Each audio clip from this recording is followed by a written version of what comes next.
Donc bonjour à toutes et à tous, c'est le Clé Trinity-Craft. Aujourd'hui on se retrouve pour une nouvelle vidéo pour tester le GamePod X1 de PNJ.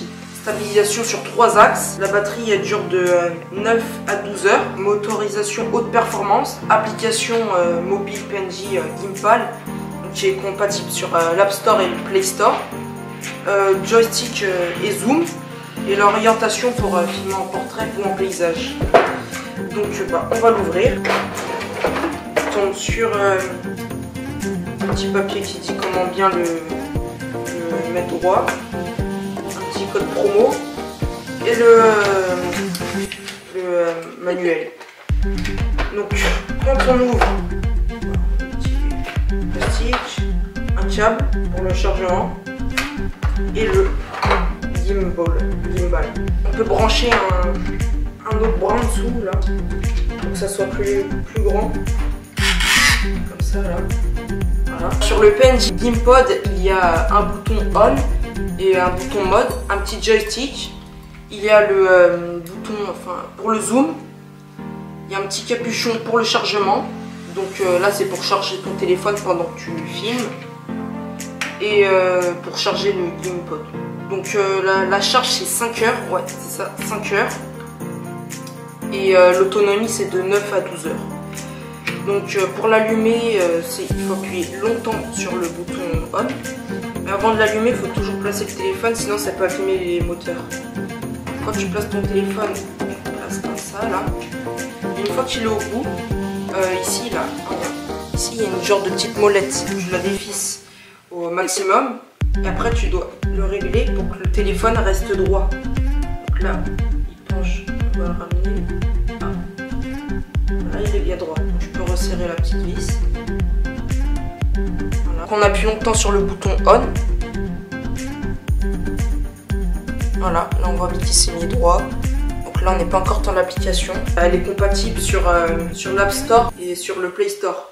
Donc une fois qu'on est dans l'application, donc là on peut voir ce qui se passe. Donc il faut activer le Bluetooth. Là on a le mode beauty, donc c'est pour le mode beauté. On a la balance des blancs, donc pour choisir. Là on va mettre en nuageux. Là, on va mettre automatique. Il y a la grille, aucun, grille diagonale, comme ça, il y a quadrillé. Il y a la résolution vidéo, donc tu peux choisir ta résolution, le nombre d'FPS. Le flash, c'est quand tu prends une photo, le flash. Et l'HDR. Donc après là, c'est le mode suivi complet. Donc c'est ça là, le suivi complet. Si tu tournes comme ça lentement. Il y a le suivi horizontal. Donc là c'est un petit peu plus rapide. Et il y a tout verrouillé. Par exemple là, regardez la caméra. Voilà, je vais bouger. Il va toujours rester sur la caméra. Il s'en fout de tous mes mouvements. Il veut juste regarder la caméra. Donc voilà. Donc aussi on peut changer la vue à partir de ta main, parce que le joystick, si tu regardes bien, il est un petit peu long. Et ça, tu peux changer aussi dans les paramètres. Attends, remets-toi bien, s'il te plaît. Donc, dans caméra, ça c'est la qualité du panorama. Stab, c'est la configuration rapide. Donc là, on va le mettre en médium. Contrôle de direction, elle est déjà bien. Inversion du plan, non. Vitesse de suivi, moi je vais le mettre en rapide. Vitesse verticale aussi rapide. Donc là c'est bien. On va quitter les paramètres. Dans le général, il y a information sur le stabilisateur, le nom du stabilisateur. Ça on s'en fout un petit peu.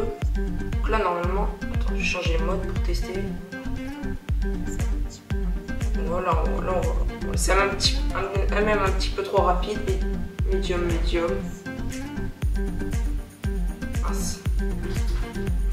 Bon là c'est mieux. Donc là c'est tu peux faire des vidéos normales, les slow motion, il y a le suivi de visage. Voilà. Si je tourne ma tête, il va me suivre normalement. Alors là je tourne, il me suit le GamePod. Donc là je peux le poser sur la table. Donc regardez, je me mets là. Et là il me suit automatiquement. Ça c'est bien si vous êtes tout seul et que vous bougez. Pour les petits points défauts, c'est que si vous avez un iPhone et que vous avez envie de filmer en même temps recharger, ça va être impossible parce que sur tous les iPhones, le chargeur il est en bas du téléphone. C'est obligé. Et pour filmer, tu es obligé que le bas du téléphone soit collé ici. Donc sur ce téléphone là aussi c'est pareil, la prise de chargement elle est ici. Après ce qui est positif c'est que la batterie elle dure assez longtemps.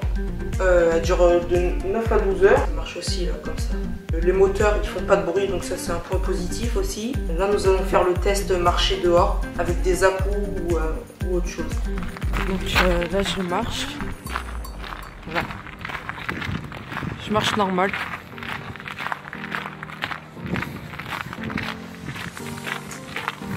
Là c'est sans le stabilisateur, là je filme juste avec le téléphone. Donc, voilà.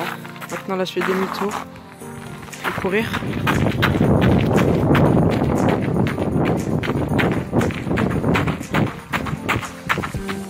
Donc on peut bien voir que ça bouge de partout. Regardez juste trop droit. Tout le mouvement. Attendez, je remets droit. Tout le mouvement que je vais faire, il s'en fout. Voilà. Vous voyez, là je tourne. Attendez, là il a bugué. Donc là il marche bien. Là je teste en marchant. La caméra qui me suit. Là je tourne la tête. Il va vouloir tourner. Voilà. Donc n'hésitez pas à vous abonner, à mettre des j'aime, des commentaires. Je vous dis à la prochaine. Bye bye.